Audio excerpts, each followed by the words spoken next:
ये कौन सा वक्त था? ये वो वक्त था कि जब अबरा हाथी लेके आया था और इसको आमल फील कहते हैं।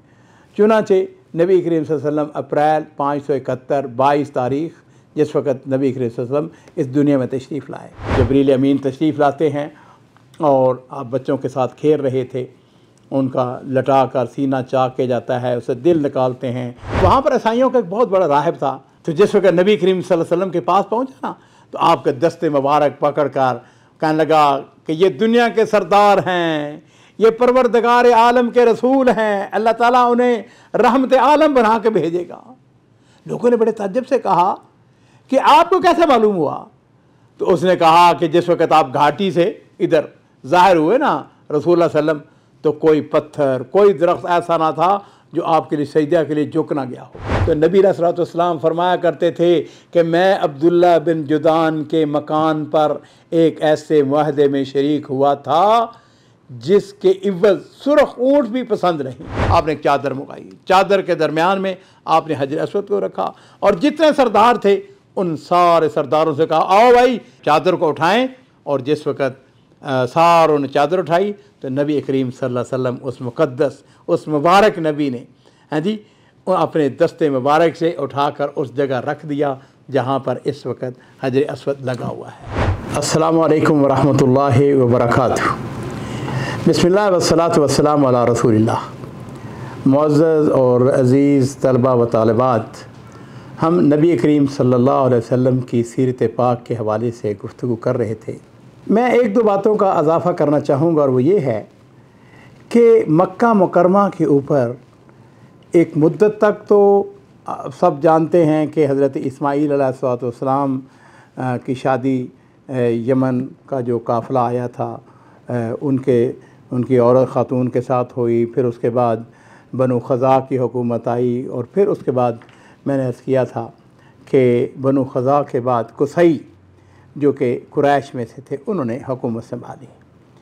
अच्छा, अब सूरत हाल ये है कि मक्का मुकरमा के ऊपर अमलन जो हुकूमत थी वो दो ख़ानदानों की थी, एक बनु हाशिम की और दूसरी बनु मखज़ूम की।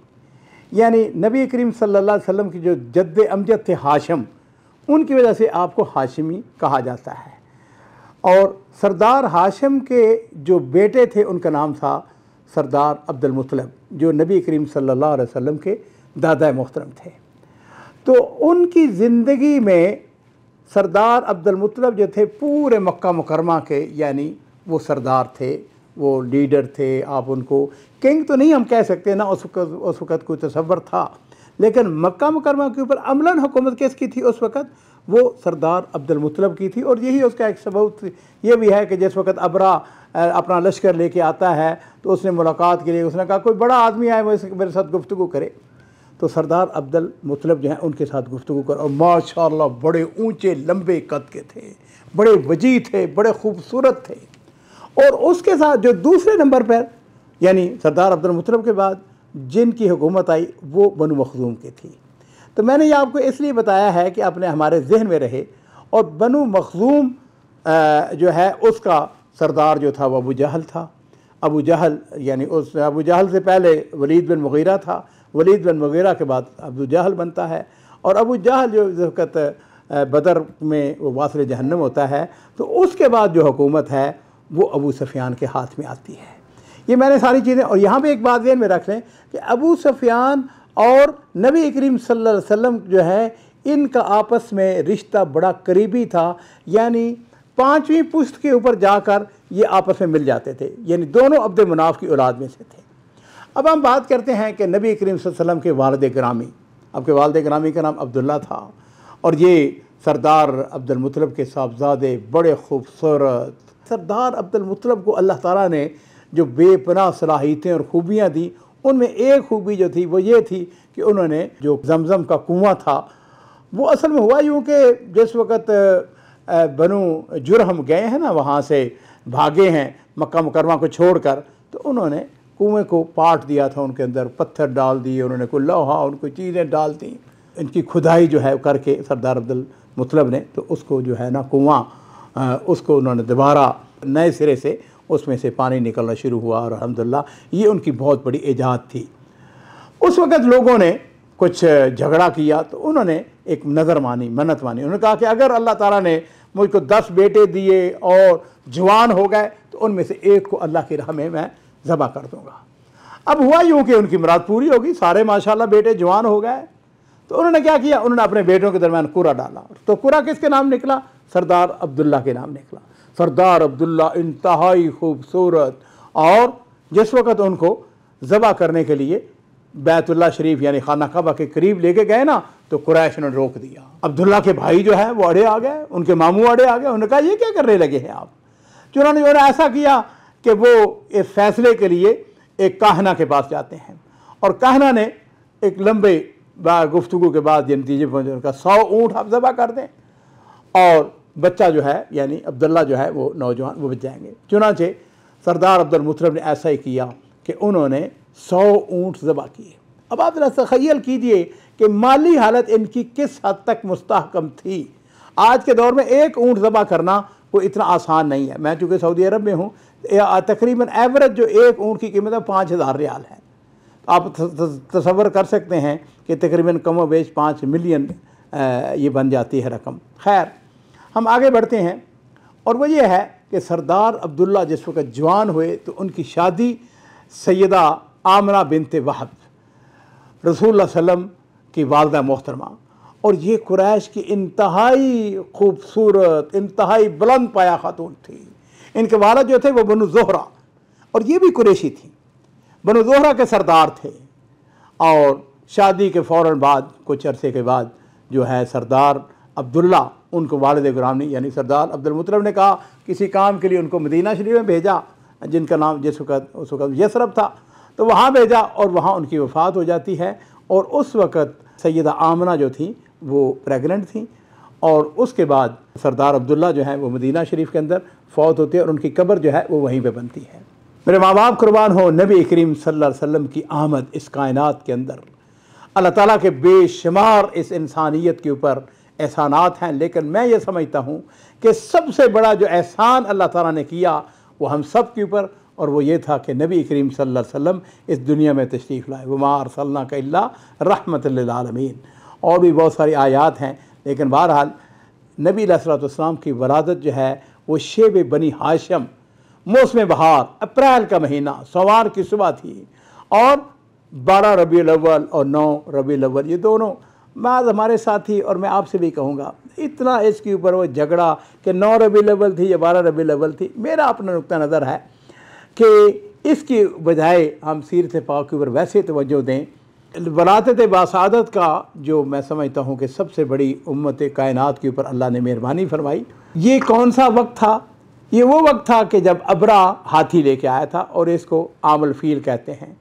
चुनांचे नबी करीम सल्लल्लाहु अलैहि वसल्लम अप्रैल 571 22 तारीख़ जिस वक़्त नबी करीम सल्लल्लाहु अलैहि वसल्लम इस दुनिया में तशरीफ़ लाए, आपकी दाइया के फ़राइज़ जो हैं वो सैयदना Abdurrahman bin of Ashara Mubashra, बड़ी अजीम शख्सियत, उनकी वालिदा मोहतरमा, उनका नाम था शिफा बिनते अमर, उन्होंने अंजाम दिया। तो नबी करीम सल्लल्लाहु अलैहि वसल्लम की विलादत के बाद उनकी वालदा जो हैं उन्होंने अपने सुसर यानी सरदार अब्दुल मुत्तलिब को पैगाम भेजा, पैदाश की खुशखबरी भेजी, तो वो तशरीफ़ लाए, बड़े खुश थे। पोता जो है अपने उनको उठाया और बैतुल्ला शरीफ में ले जाकर उनको अल्लाह ताला से दुआ करते हैं, उसका शुक्रिया अदा करते हैं। और फिर इस बात के ऊपर लोगों ने पूछा आपका नाम क्या रखा है, अपने पोते का नाम क्या रखा है? उनका मोहम्मद सल्लल्लाहु अलैहि वसल्लम। क्यों नाम रखा है? इसका माना यह है कि कहते हैं कि मुझ इस तवक्को पर कि आपकी बहुत ज़्यादा तारीफ़ की जाएगी। चुनांचे इस कायनात के अंदर अल्लाह ताला की ज़ात के बाद अगर सबसे ज़्यादा किसी की तारीफ़ की गई है तो मोहम्मद सल्लल्लाहु अलैहि वसल्लम उनकी की गई है। अरब का दस्तूर था कि वह 7वें दिन अकीका करते थे, ख़तना करते थे। उन्होंने लोगों की दावत की, लोगों को बुलाया, खुशी मनाई। और नबी करीम सल्लल्लाहु अलैहि वसल्लम आपके वालिद जो थे सरदार अब्दुल्ला, उनकी नौकरानी थी, लौंडी थी, उसका नाम था उम्मे ऐमन, हबशन थी, बरकत। तो अल्लाह ताला ने उनके ऊपर ये फ़ज़ल किया कि वो नबी करीम सल्लल्लाहु अलैहि वसल्लम को अपनी गोद में खिलाया करते थे, और आप फरमाया करते थे उम्मी बाद उम्मी, ये वालदा, ये मेरी माँ है मेरी माँ के बाद।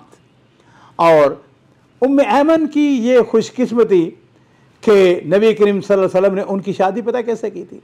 उनकी शादी अपने आज़ाद करदा ग़ुलाम ज़ैद बिन हारिसा के साथ की थी और उनसे एक बच्चा पैदा हुआ जिसका नाम उसामा रखा गया। यानी उसामा की वालदा का नाम क्या था? उम्मे ऐमन था। और उसामा वो हैं अजीज़ों के नबी करीम सल्लल्लाहु अलैहि वसल्लम बिल्कुल उसी तरह उनके साथ मोहब्बत करते थे जिस तरह अपने पोते के साथ या अपने नवासे के साथ मोहब्बत की जाती है।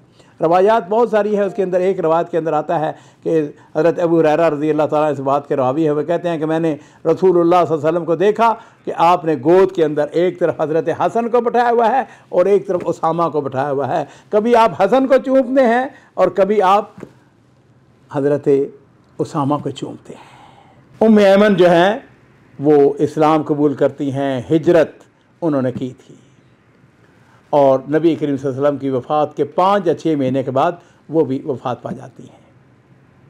नबी करीम सल्लल्लाहु अलैहि वसल्लम ने सबसे पहले अपनी वालदा को दूध पिया और उसके बाद आपके जो चचा थे अबू लहब, उनकी लौंडी थी, उसका नाम था सवैबा। तो सवैबा ने आपको दूध पिलाया। यहाँ पर बाद लोग जो सौबिया कहते हैं, सौबिया नहीं है लफ़्ज़, सवैबा है। और उस वक़्त सवैबा जो अपना उसका बेटा भी था जिसका नाम मसरूक था। मसरूक जो है उससे पहले सैयदना हमज़ा बिन अब्दुल मुत्तलिब और अबू सलमा अल मखज़ूमी, तो ये कौन थे? ये नबी करीम सल्लल्लाहु अलैहि वसल्लम के दूध शरीक आपके रज़ाई भाई बनते हैं। और उसके बाद अरब के बाशिंदों का ये दस्तूर था कि वो अपने बच्चों को बीमारियों से महफूज रखने के लिए, दूध पिलाने के लिए बदवी औरतों के सुपुर्द करते थे। चुनाचे सरदार अब्दुल मुत्तलिब को भी दूध पिलाने वाली दाइया की ज़रूरत थी, तलाश में थे। बनु साद बिन बकर बिन हवाज़न, हवाज़न कबीला आज भी मेरे कई दोस्त हैं जो बनु हवाज़न से हैं और ये कबीला जो है सऊदी अरब के जो बेहतरीन और बड़े अरका कबाइल हैं, बड़े ऊँचे कबाइल हैं, उनमें से एक कबीला है। मुझे उस इलाके में जाने का इत्तफ़ाक़ हुआ है। मैंने अम्मा हलीमा उनका सादिया का मैंने देखा है, वो बस्ती उनकी देखी है। तो बहरहाल ये एक एज़ाज़ था जो हलीमा सादिया उनको मिलता है और उन्होंने नबी अलैहिस्सलातु वस्सलाम को अपनी गोद में लिया। ये वाक़यात ऐसे हैं जिनकी दोहराने की इसलिए ज़रूरत नहीं है कि ये एक एज़ाज़ था जो उनको मिला और उनके घर में खैर आई, बरकत आई। हाँ जी, उनकी वो ऊँटनी जो दूध नहीं देती थी, अल्हम्दुलिल्लाह नबी करीम सल्लल्लाहु अलैहि वसल्लम जो हैं उनके आने की वजह से और बरकत उनके घर के अंदर आती है। ये वो सारे वाक़यात हैं जब हम तारीख़ के अंदर पढ़ते हैं।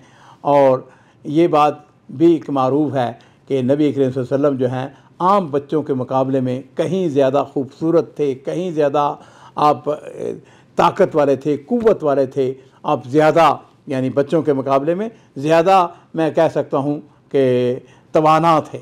सैयदा हलीमा का ये दस्तूर था, हर 6 महीने के बाद वो मक्का लेके आती, उनकी वालदा से, ख़ानदान के लोगों से मुलाकात कराती और फिर अपने दियार, उनका जो घराना था उसका नाम था बनु साद, वहाँ वापस ले जाती। अच्छा, 2 साल के बाद उन्होंने दूध छुड़ा दिया, लेकिन जो खैर बरकत उन्होंने देखी उसके नतीजे में वो सैयदा आमना से दरख्वास्त करती, कहती हैं कि अगर कुछ अरसा ये मेरे पास और रहें तो ये और ज़्यादा मजबूत हो जाएंगे, इनके पट्टे मजबूत हो जाएंगे, मुझे मक्का की वबा से डर लगता है। उनकी वालदा राज़ी हो जाती हैं और फिर 2 साल मज़ीद जो है वो नबी करीम सल्लल्लाहु अलैहि वसल्लम जो हैं वो बनु साद के अंदर गुजारते हैं। इस दौरान में एक वाक़ा पेश आता है और वो ये था, जबरील अमीन तशरीफ़ लाते हैं और आप बच्चों के साथ खेल रहे थे, उनका लटा कर सीना चाक के जाता है, उसे दिल निकालते हैं और फिर उसमें से एक लोथड़ा निकाल कर जबरील ने कहा कि ये आपसे शैतान का हिस्सा है।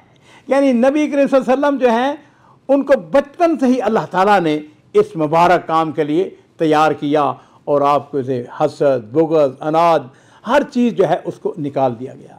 जिस वक़्त ये काम हुआ तो बच्चे जो हैं भागते हुए गए, उन्होंने जाकर अपनी वालदा यानी अम्मा हलीमा से जाके कहा कि मोहम्मद सल्लल्लाहु अलैहि वसल्लम को कत्ल कर दिया गया है। तो वो भागती हुई गई, उनके साथ उनका खामद और दूसरे लोग भी जिस वक़्त गए तो देखा नबी करीम सल्लल्लाहु अलैहि वसल्लम का रंग उतरा हुआ था।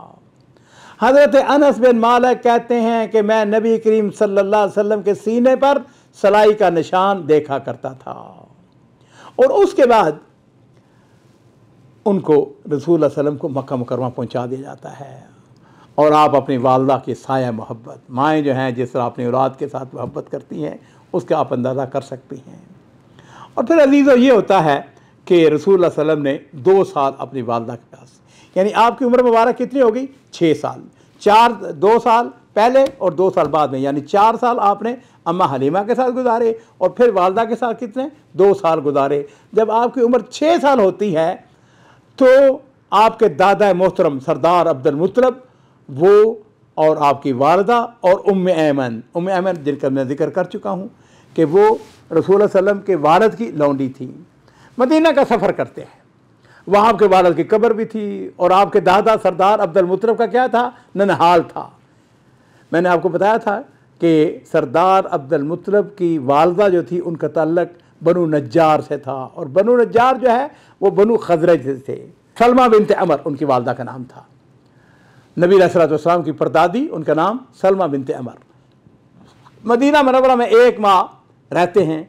जब वापसी भी आते हैं तो रास्ते में नबी अलैहिस्सलातु वस्सलाम की वालदा मोहतरमा वो बीमार हो जाती हैं और अबवा के मुकाम पर पहुंचकर रहलत कर दी जाती हैं, फौत हो जाती हैं और वहीं उनको दफन किया जाता है।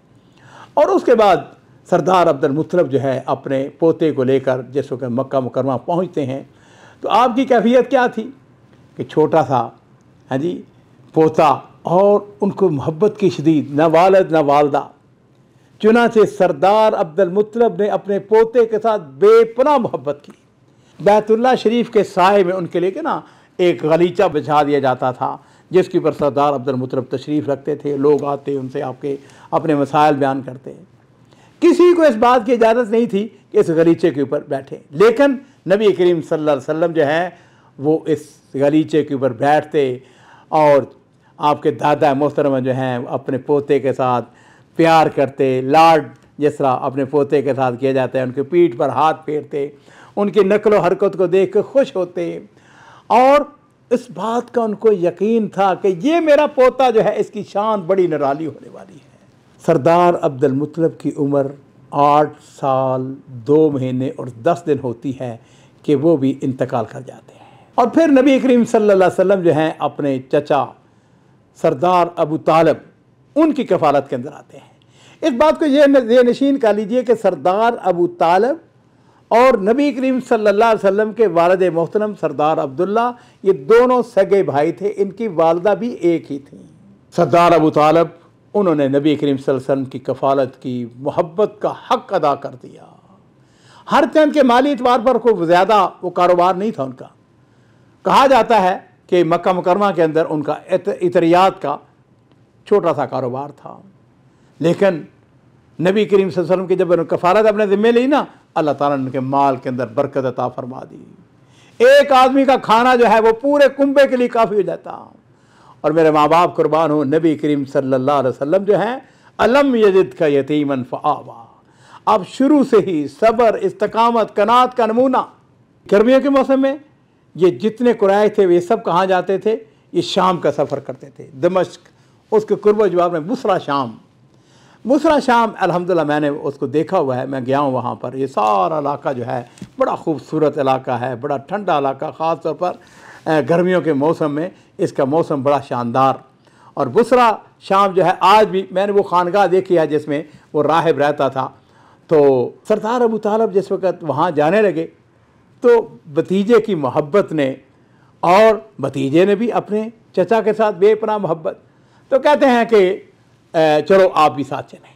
चुनांचे नबी करीम सल्लल्लाहु अलैहि वसल्लम की 12 साल की उम्र में जिस वक़्त आप वहाँ तशरीफ़ ले जाते हैं तो वहाँ पर ईसाइयों का एक बहुत बड़ा राहिब था बहेरा, वो अपने गिरजे से बाहर निकल के आया। तो जिस वक़्त नबी करीम सल्लल्लाहु अलैहि वसल्लम के पास पहुँचा ना, तो आपके दस्ते मुबारक पकड़ कर कहने लगा कि ये दुनिया के सरदार हैं, ये परवरदिगार आलम के रसूल हैं, अल्लाह ताला उन्हें रहमत आलम बना के भेजेगा। लोगों ने बड़े ताज्जुब से कहा कि आपको कैसे मालूम हुआ? तो उसने कहा कि जिस वक़्त आप घाटी से इधर ज़ाहिर हुए ना रसूलुल्लाह सल्लल्लाहु अलैहि वसल्लम, तो कोई पत्थर, कोई दरख्त ऐसा ना था जो आपके लिए सजदा के लिए झुक ना गया हो। तो बहरहाल ये नबी करीम सल्लल्लाहु अलैहि वसल्लम के इख्तिसासात हैं। और उसने कहा कि मैं मोहर नबूवत से भी आपको पहचानता हूँ। उसने काफ़िले की ज़ियाफ़त की, खाना खिलाया, उनको इज़्ज़त की, एहतराम किया। और सरदार अबू तालब को उसने मशवरा दिया, कहने लगा ऐसा करें कि इनको शाम में नहीं लेके जाना। क्यों? इसलिए कि वहाँ यहूदियों और रूमियों से ख़तरा है। सरदार अबू तालब ने नबी अलैहिस्सलाम को मक्का मुकरमा पहुँचवा दिया। मैं यहाँ पे इस बात का भी इजाफा करना चाहूँगा कि ये बुसरा शाम जिस वक़्त मैं वहाँ पर गया, बहुत ही पुराना यानी ये शहर था, हज़ारों साल पुराना, और उसके खंडरात आज भी वहाँ पर मौजूद हैं। वहाँ पर मैंने एक नक्शा बनाया। देखिए वहाँ पर जिस वक़्त आप खड़े हो बुसरा में, तो वहाँ से बैतुल मक़दस वो भी कोई ज़्यादा दूर नहीं है। इसी तरीके से जो दमिश्क है, दमिश्क भी ज़्यादा दूर नहीं है, और इसी तरह जो उर्दन का कैपिटल है अम्मान, वो भी ज़्यादा दूर नहीं है। गोया ये एक सेंट्रल प्लेस थी, उस वक्त तजारत का एक बहुत बड़ा मरकज़ था। नबी करीम सल्लल्लाहु अलैहि वसल्लम जो हैं, सरदार अबू तालब ने उनसे एक दफ़ा दुआ भी करवाई थी। मक्का मुकरमा में बारिश नहीं हो रही थी, और सरदार अबू तालब ने रसूलुल्लाह सल्लल्लाहु अलैहि वसल्लम को साथ लिया, कहने लगे चलो चल के बारिश की दुआ करते हैं। चुनाचे नबी करीम सल्लल्लाहु अलैहि वसल्लम ने जिस वक़्त बारिश के लिए दुआ की, तो अल्लाह ताला ने बारिश बरसा दी। उस वक़्त सरदार अबू तालब ने उनकी शान में अशार भी कहे थे। नबी करीम सल्लल्लाहु अलैहि वसल्लम की ये सारा नबूवत से पहले के वाक़यात इसलिए भी ज़रूरी हैं कि हम समझें कि नबी करीम सल्लल्लाहु अलैहि वसल्लम का बचपन कैसे गुजरा। उम्र मुबारक 20 साल हुई तो उक्काज़ के मेला जहाँ पे लगता है, ये ताइफ के कुर्बा जवार में, मैंने ये इलाका भी देखा हुआ है जहाँ पे मेला लगता है उक्काज़ का। तो वहाँ पर कुरैश और कैस गैरान यानी दो कबाइल के दरमियान जंग होती है, जंग फ़िजार के नाम से मारूफ़ है। फिर आपस में सुलह हो जाती है। तो नबी करीम सल्लल्लाहु अलैहि वसल्लम जो है वो भी तशरीफ़ ले गए थे इस जंग में, लेकिन आपने इस जंग के अंदर अमरन हिस्सा नहीं लिया। हालांकि आप 20 साल की उम्र थी। आप अपने जो चचा थे उनको तीर वगैरह पकड़ाते थे। उसके बाद एक और जो कि नबी करीम सल्लल्लाहु अलैहि वसल्लम की ज़िंदगी में एक बड़ा खूबसूरत वाक़या पेश आया, जिसकी तरफ मैं आपको ज़रूर कहूँगा कि इस वाक़े को भी आप दोबारा ख़ास तौर पर पढ़िएगा, और वो है हिल्फुल फजूल यानी जंगे फ़िजार। उसके कुछ अरसा के बाद 5 कुरैशी कबाइल के दौरान एक महता तय पाता है। हुआ यूँ असल में अजीज़ो, यमन का एक शहर है जिसका नाम है ज़ुबैद, ज़ुबैदी उसकी वजह से कहा जाता है। जो वहाँ के रहने वाले लोग हैं ना, उनको ज़ुबैदी कहा जाता है। जिस तरह हमारे यहाँ लाहौर के रहने वालों को लाहौरी कहा जाता है, इस तरह यमन का इलाका आज भी वो ज़ुबैद शहर है वहाँ का। तो वहाँ का एक ज़ुबैदी वो मक्का मुकरमा में आता है। अच्छा जी, उसने क्या किया, उसके पास ऊँट थे, कुछ सामान था, उसने मक्का मुकरमा के अंदर उसको फ़रोख्त किया। ख़रीदने वाला कौन था? मक्के का बहुत बड़ा चौधरी जिसका नाम था आस बिन वाइल। आस बिन वाइल अमर बिन आस का ये वालिद था, और आस बिन वाइल जो ये काफिर था, काफिर ही मरा, बड़ा आदमी था, बड़ा चौधरी था, रस्सागीर था, लोगों के पैसे लूट के खा जाने वाला। अब उसने क्या किया, उस ज़ुबैदी से सामान खरीदा, पैसे देने से इनकार हो गया। अब क्या किया ज़ुबैदी ने, उसने जो अब्ददार के पास जाता है, बनु मखजूम के पास जाता है, बनु जमा के पास जाता है, बनु साहम के पास जाता है, बनु अदी के पास जाता है, जाके कहता है भाई मेरी मदद करो, ये मेरा पैसा नहीं वापस दे रहा है, मेरी मदद करो, मुझे पैसा लेके दो। उन्होंने कहा नहीं नहीं नहीं नहीं, हम तुम्हारी मदद नहीं कर सकते, इतना बड़ा आदमी है, हम कैसे। लो जी, उन्होंने क्या किया कि मक्का मुकरमा का सबसे बड़ा जो पहाड़ है उसका नाम है जबल अबू कबैस। जबल अबू कबैस के ऊपर ही हज़रत इब्राहीम अलैहिस्सलाम ने वअज़्ज़िन फिन्नास बिल हज, ये जो आयत है ना, ये वहीं पर उन्होंने खड़े होकर हज के लिए लोगों को बुलाया था। तो ये जो ज़ुबैदी था, इसने क्या किया, जबल अबू कबैस के ऊपर खड़ा हो गया। इसने दुआई दी, इसने कहा लोगों मेरी दास्तान सुनो, ये मेरी मज़लूमियत की दास्तान है, मेरा माल मेरा पैसा मुझसे ख़रीदा इसने, अब ये मुझको पैसा नहीं दे रहा है। तो नबी करीम सल्लल्लाहु अलैहि वसल्लम, मेरे माँ बाप कुर्बान हो, आपके एक चचा थे, उनका नाम था ज़ुबैर, ज़ुबैर बिन अब्दुल मुत्तलब। उन्होंने कहा नहीं भाई ये नहीं हो सकता, हाशमी ख़ानदान था, अब्दुल मुत्तलब का खून। कहने लगे नहीं, ये ज़्यादती मक्का मुकरमा के अंदर, अगर हमने इसी तरह ये शख्स जो है इसको बे यारो मददगार छोड़ दिया तो मक्का मुकरमा में तजारत के लिए कौन आएगा, ये कैसे हो सकता है। तो उन्होंने क्या किया, उन्होंने मुख्तलिफ जो कबाइल हैं उनके पास गए, अपने रिश्तेदारों के पास गए, और उनको जाके कहा कि चलो भाई, मक्का मुकरमा का एक बड़ा सरदार अमीर तरीन आदमी था, उनका नाम था अब्दुल्ला बिन जुदान। ये हज़रत अबू बकर सिद्दीक़ रज़ी अल्लाह तआला के रिश्तेदार थे, और अब्दुल्ला बिन जुदान के वाक़यात बड़े तारीख़ के अंदर हैं, आपको पढ़ना भी चाहिए और मैं आपसे कहूँगा कि पढ़ें। यह बड़ा अमीर आदमी था। इसकी शान ये थी कि इतने लोगों को खाने खिलाता था, जिंदा दरगोर होने वाली बच्चियों को इसने बचाया। इसका घर खुला घर था। इसके घर के अंदर जो है ना वो सारे लोग जमा होते हैं और वहाँ पर उन्होंने एक अहद व पैमान किया। और वो अहद व पैमान क्या था कि मक्का में जो मजलूम नज़र आएगा, मक्का के रहने वाला हो या बाहर से आया हो, हम उसकी मदद करेंगे, उसकी हिमायत में उठ खड़े होंगे, उसका हक दिलवा के रहेंगे। और मेरे माँ बाप कुर्बान हो, नबी करीम सल्लल्लाहु अलैहि वसल्लम वो भी इस इज्तिमा में तशरीफ़ फरमा थे। नबी करीम सल्लल्लाहु अलैहि वसल्लम बाद में फरमाया करते थे, जब नबूवत आपको मिल गई, आप एक रियासत के, स्टेट के बादशाह बन गए, आप किंग बन गए। ठीक है, किंग कहा नहीं जाता है ना, आप किंग आपने कभी करवाया, लेकिन अमली तौर पर तो सरबराह थे ना।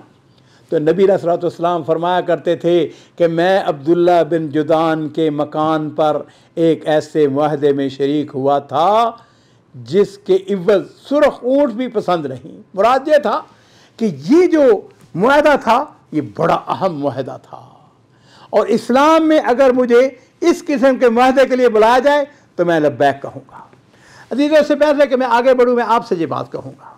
देखिए, आपने इंशाअल्लाह कल को बड़े होकर आपने बड़ा बनना है, आपने दाई बनना है, आप में से कुछ कॉलेज में, यूनिवर्सिटीज़ के अंदर पढ़ाएंगे, प्रोफेसर बनेंगे, माशरे की तरबियत करेंगे, आप में खुतबा होंगे। देखिए, ये जो खैर के काम है ना, वफ़लुल खैर लअल्लकुम तुफ़लिहून, ये खैर का काम था जो कि नबी करीम सल्लल्लाहु अलैहि वसल्लम ने और उस वक़्त जो मक्का मुकरमा के अच्छे लोग थे उन्होंने अब्दुल्ला बिन जुदान के घर के अंदर ये हिल्फुल फजूल, उसके अंदर मुआहदा करना, खैर के कामों के लिए इकट्ठे होना। मैं आपको नसीहत करूँगा, आपने सारी ज़िंदगी जब तक ज़िंदा रहें नबी करीम सल्लल्लाहु अलैहि वसल्लम का ये जो उसवा हसना है इसको बतौर ख़ास आपने अपनाना है। लोगों की इस्लाह का काम करें, लोगों की सुलह करवाएं, लोगों का हक दिलवाने के लिए उठ खड़े हों, लोगों की मदद करें जिनको कोई पूछने वाला नहीं है, जो बेकस हैं, जो मजबूर हैं, जो लाचार हैं। मैंने आज आपको जो पैगाम देना है, मैसेज देना है, वो ये है, इस बात को जान लें, इस्लाम जो है वो मजलूमों के साथ खड़ा है और हमें इस बात का, ये रसूल सल्लल्लाहु अलैहि वसल्लम का विजन है, ये आपका सबक है, ये आपका दर्स है। और सारी ज़िंदगी नबी करीम सल्लल्लाहु अलैहि वसल्लम ने मजलूमों का साथ दिया है। नबी करीम सल्लल्लाहु अलैहि वसल्लम यतीम पैदा हुए थे, आपके पहले दादा ने और फिर चचा ने कफालत की, और वालिद से को आपको विरासत के अंदर कोई ज़्यादा दौलत नहीं मिली है। चुनांचे नबी करीम सल्लल्लाहु अलैहि वसल्लम जैसे ही बड़े हुए तो नबी करीम सल्लल्लाहु अलैहि वसल्लम ने बनी साद की बकरियाँ चराई, मक्का मुकरमा में भी अहले मक्का की, आपको पता है ना, जब आप छोटे बचपन में 4 साल की उम्र के थे बनी साद के अंदर अम्मा हलीमा, तो उस वक़्त आपने में भाइयों के जो आपके रज़ाई भाई थे, दूध शरीक भाई थे, उनके साथ जाते थे बकरियाँ चराने के लिए। और फिर उसके बाद जिस वक़्त आप जवान हुए तो आपने अहले मक्का की बकरियाँ चंद किरात, किरात पता कितना होता है? किरात जो है 1 दिनार का 20वां या 24वां हिस्सा होता है, यानी मामूली सी रकम। उसके इवज़ नबी करीम सल्लल्लाहु अलैहि वसल्लम ने बकरियाँ चरानी शुरू की। और यहाँ पे ये बात भी आपको इल्म में होनी चाहिए और आपको यकीनन पता होगा कि हर नबी ने बकरियाँ चराई हैं। और उसके बाद नबी करीम सल्लल्लाहु अलैहि वसल्लम जो है वो तजारत की तरफ मुंतकिल हुए और आपने तजारत के कुछ असूल बयान कर दिए। मैं कहता हूँ कि यकीन जानो बच्चों, आपको मैं कहूँगा जब बड़े हों, आप अमली ज़िंदगी के अंदर आएँ, आप तजारत ज़रूर करें। तजारत नबियों का, ख़ास तौर पर हमारे नबी अलैहिस्सलातु वस्सलाम का पेशा है। और आपकी कैफियत जो थी वो ये थी कि आप तजारत करते थे कारोबार के अंदर, ना हेरा फेरी, ना लड़ाई, ना झगड़ा। ये हदीस बड़ी खूबसूरत है कि समहन इज़ाबा रहमल्लाहु अब्दन समहन इज़ाबा समहन इज़ा इश्तरा समहन इज़ाबा समहन इज़ा इक्तदा। आपके कारोबारी शरीक थे, उनका नाम था साहिब बिन अबू साहिब यजीद मखजूमी रज़ी अल्लाह ताला अन्हु। ये बाद में इस्लाम कबूल किया। इस्लाम लाने से पहले, नबूवत मिलने से पहले ये आपके कारोबारी शरीक थे। तो वो नबी करीम सल्लल्लाहु अलैहि वसल्लम के साथ तजारत करते थे, ना हेरा फेरी, ना झगड़ा। तो नबी करीम सल्लल्लाहु अलैहि वसल्लम ने जिस वक़्त ये आए हैं ना फ़तह मक्का के मौके पर मुसलमान होने के लिए आए, तो किसी ने उनकी तारफ़ करा। तो नबी अलैहिस्सलातु वस्सलाम ने कहा, मैं तो उनको बड़ा अच्छी तरह जानता हूँ, ये मेरे भाई हैं, मेरे शरीक हैं, इनको मरहबा कहता हूँ। कारोबार के अंदर कोई बहुत लंबी चौड़ी हदीसों की ज़रूरत नहीं है। कारोबार क्या है? मन गशना फलैस मिन्ना, फिनिश। जिसने बदयांती की वो मोहम्मद सल्लल्लाहु अलैहि वसल्लम के उम्मत में से नहीं है, उसका मोहम्मद के साथ क्या साथ है। तो नबी करीम सल्लल्लाहु अलैहि वसल्लम, आपने तजारत की, लेकिन तजारत के अंदर आपका जो असूल था वो क्या था? आप सादिक थे, अमीन थे। आपने कारोबार के अंदर नई चीज़ें मुतारफ़ कराई, और यही वजह है कि ये जो शोहरत थी नबी सल्लल्लाहु अलैहि वसल्लम की, ये मक्का मुकरमा के हर आदमी को पता था कि नबी करीम सल्लल्लाहु अलैहि वसल्लम जो है उनका आपका अंदाज़ क्या है, किस तरीके से आप लोगों की यानी कारोबार करते हैं। मक्का मुकरमा के एक अजीम खातून जिसका नाम खतीजा बिनते खुवैलिद, और ये मुअज़्ज़ज़ मुकर्रमा खातून जो थी ये भी कुरैशी थी। मक्का मुकरमा के अंदर इनके भारत असल में बहुत बड़े कारोबारी आदमी थे, बहुत बड़े ताजर थे, बड़े अमीर आदमी थे। तजारत करती थी, और ये क्या करती थी? मुजारबत का असूल। मुजारबत का असूल क्या है? वो ये है कि मेरे पास पैसा है, आपने मेहनत करनी है। अच्छा, जो मुनाफा होगा वो परसेंटेज तय हो जाती है, 50-50 भी हो जाती है, कभी 60-40, कभी 40, यानी ये डिपेंड करता है। तो बहरहाल सैयदा खदीजा जो थी वो क्या करती थी कि वो लोगों को अपना माल तजारत देती थी, मुजारबत के असूल पर हिस्सा तय कर लिया। और पूरा कुरैश जो है ना, पूरा कबीला, वो सारे के सारे तजारत थे। और नबी करीम सल्लल्लाहु अलैहि वसल्लम की जिस वक़्त खदीजा रज़ियल्लाहु ताला अन्हा उनको पता चला ना कि आप जो हैं वो इंतहाई रास्तगो हैं, अमानतदार हैं, मक़ार में अखलाक के आला मुकाम पर, व इन्नका लअला खुलुक़िन अज़ीम, तो उन्होंने आपको पैगाम भेजा। उन्होंने कहा आप ऐसा करें कि आप मेरा माल ले जाएं और तजारत करें। यह भी कहा जाता है कि उन्होंने कहा जी मैं आपको ज़्यादा हिस्सा दूंगी। तो नबी अलैहि सल्लम ने अपने जो चचा थे उनसे मशवरा किया। यहाँ पर भी इस बात को समझ लीजिए कि रसूलुल्लाह सल्लल्लाहु अलैहि वसल्लम से कितने ही ऐसे मामलात ऐसे आते हैं कि जैसा मौका को आया तो अपने जो चचा हैं उनके साथ आपने हमेशा मशवरा किया, और उनके मशवरे की रोशनी में चुनाचे जिस वक्त तजारत के लिए शाम जाने लगे ना, तो सैयदा खदीजा ने उनका अपना ग़ुलाम था, उसका नाम था मैसरा। तो मैसरा से कहा कि जाओ आप नबी अलैहि सल्लम के साथ जाएं, यानी मोहम्मद के साथ जाएं, इनको देखें, इनकी खिदमत करें। तो जिस वक्त रसूलुल्लाह सल्लल्लाहु अलैहि वसल्लम एक कामयाब सफ़र से वापस आते हैं, मुनाफा भी हुआ है, और मैसरा जो है वो देखता है आपके अखलाक को, देखता है किरदार को, देखता है आपके आला मामलात को देखता है। तो वो आके सैयदा खदीजा को बताता है, पूरी रिपोर्ट पेश करता है कि रसूलुल्लाह सल्लल्लाहु अलैहि वसल्लम के ये खूबी, ये खूबी, ये खूबी। तो उस वक़्त सैयदा खदीजा जिस वक़्त आपका जो बुलंद पाया अखलाक है, आपकी रास्तगोई, अमानतदारी, उसके बारे में सुनती है ना, तो दिल में ख्याल आया कि मैं आपको पैगाम क्यों ना करूं। असल में देखिए बात यह है, उस ज़माने में यह कोई बड़ी बात नहीं होती थी। खदीजा जो थी उनकी पहले 2 दफ़ा शादी हो चुकी थी, है जी। तो उन्होंने अपनी सहेली, उनका नाम था नफीसा बिनते मुनब्बा, उनको बुलाती हैं और उनसे कहती हैं कि मैं चाहती हूँ कि मैं मोहम्मद सल्लल्लाहु अलैहि वसल्लम के साथ शादी कर लूँ, उनके साथ निकाह कर लूँ। चुनाचे नबी करीम सल्लल्लाहु अलैहि वसल्लम के साथ जिस वक़्त नफीसा ने गुफ्तगू की तो आप तैयार हुए, लेकिन फिर इस मौके पर आप अपने जो चचा मोहतरम हैं उनके साथ मामले में बातचीत करते हैं जी, उनसे मशवरा लेते हैं और फिर शादी का पैगाम दिया जाता है। बनु हाशिम और सरदारान कुरैश के एक मजलिस में 20 ऊँट और बाद रवायात के अंदर 6 ऊँट, उस पर हक महर जो है ना वो मुकर्रर किया जाता है और निकाह हो जाता है। निकाह किसने पढ़ाया? सरदार अबू तालब ने पढ़ाया। सरदार अबू तालब ने जो खुतबा वो मैंने पढ़ा है और आप भी पढ़िएगा उसको। उसके अंदर नबी अलैहि सल्लम के हुस्न अखलाक की वो बड़ी तारीफ़ करते हैं। शादी हो गई और नबी करीम सल्लल्लाहु अलैहि वसल्लम ने, मैंने अर्ज़ किया ना कि रवायात मुख्तलिफ हैं, 20 ऊँट हक महर या 6 ऊँट। अगर 6 ऊँट भी हों तो भी ये बड़ी रकम थी, ये छोटी रकम नहीं थी। और सैयदा खदीजा जो है उनकी उम्र उस वक़्त 40 साल की थी और नबी अलैहि सल्लम की उम्र मुबारक जो थी वो 25 साल की थी। खदीजा नस्ब के लिहाज से, समझबूझ के लिहाज से अपनी कौम में सबसे मुअज़्ज़ज़ और अफसल तरीन औरत थी। अजीज़ मैं आपसे कहूँगा कि हज़रत सैयदा खदीजा रज़ियल्लाहु ताला अन्हा उनके हवाले ज़िंदगी पढ़ें। मेरे लिए शरफ़ है कि मैंने उनके ऊपर किताब भी लिखी है, ये बड़ी अजीम औरत थी, बड़ी समझदार औरत थी।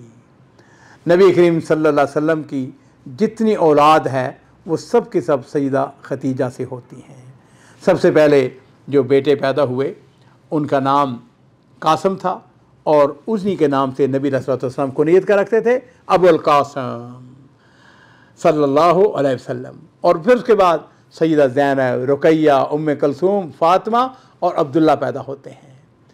आपके जितनी औलाद थी, बेटे जो थे वो सब के सब बचपन में इंतकाल कर जाते हैं, लेकिन जो बच्चियां थी उन चारों बेटियों ने इस्लाम का ज़माना पाया, मुसलमान हुई, हिजरत के मुशर्रफ होती हैं। लेकिन सैयदा फातिमा के अलावा बाकी जो तीनों बेटियां हैं उनका इंतकाल नबी करीम सल्लल्लाहु अलैहि वसल्लम की ज़िंदगी के अंदर हो जाता है। आपकी उम्र मुबारक का 35वां साल था, बैतुल्लाह शरीफ की तामीर जो है वो की जाती है। और ये भी एक नबी सल्लल्लाहु अलैहि वसल्लम की ज़िंदगी का बड़ा रोशन और बड़ा खूबसूरत और बड़ा सुनहरा बाब है। बैतुल्लाह शरीफ की दीवारें जो थी कमज़ोर हो चुकी थी, आग लग गई बैतुल्लाह शरीफ को, और कुरैश जो हैं उसकी तामीर करना चाहते हैं। अब थे ठीक है अपनी जगह मुशरिकीन, लेकिन मैं हमेशा उन लोगों में से हूँ, थे तो नबी सल्लल्लाहु अलैहि वसल्लम के बड़े रिश्तेदार थे, करीबी रिश्तेदार थे। तो उन्होंने एक आपस में जिसको कहते हैं ना कुछ असूल मुतारफ़ कराया। उन्होंने कहा देखो बैतुल्लाह शरीफ को असर नौ हमने बनाना है, लेकिन एक बात है इसमें सिर्फ हलाल माल खर्च करेंगे। जो बदकार औरत है उसकी उजरत वो यहाँ पे खर्च नहीं की जाएगी, सूद का पैसा खर्च नहीं किया जाएगा, किसी का नाहक माल जो अगर हमने लिया है उसको इस्तेमाल नहीं किया जाएगा। अच्छा, फिर ये बात भी थी, खाना काबा को गिराते हुए, इसकी दीवारें गिराते डर लग रहा था कहीं उसके ऊपर कोई आफत ना पड़ जाए। लेकिन खालिद, हज़रत खालिद रज़ी अल्लाह ताला अन्हु, जिनको खालिद बिन वलीद, उनके वालिद का नाम था वलीद बिन मुगीरा।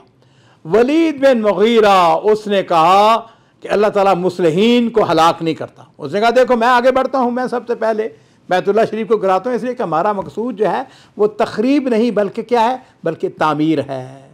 चुनांचे जब उसने सबसे पहले गिराना शुरू किया, लोगों ने देखा उसको कुछ नहीं हुआ, तो लोग जो हैं वो भी शामिल हो गए। हज़रत इब्राहीम अलैहिस्सलाम की बुनियाद पर सारा उसको गिरा दिया गया, तामीर दोबारा शुरू होती है। हर कबीले का अलग अलग हिस्सा मुकर्रर था। अशराफ अपने कंधों पर पत्थर लाते थे। रसूलुल्लाह सल्लल्लाहु अलैहि वसल्लम ने भी अपने चचा सरदार अब्बास बिन अब्दुल मुत्तलिब के साथ अपने पत्थर ढोए। तामीर का काम जो है ना, ये एक रूमी मेमार था, उसका नाम था बाकूम। बाकूम उसकी निगरानी के अंदर बैतुल्लाह शरीफ जो है उसको, अच्छा हुआ यूँ कि जिस वक़्त वो अमारत तामीर हो रही थी ना, तो उनके पास जो हलाल माल था वो ख़त्म हो गया।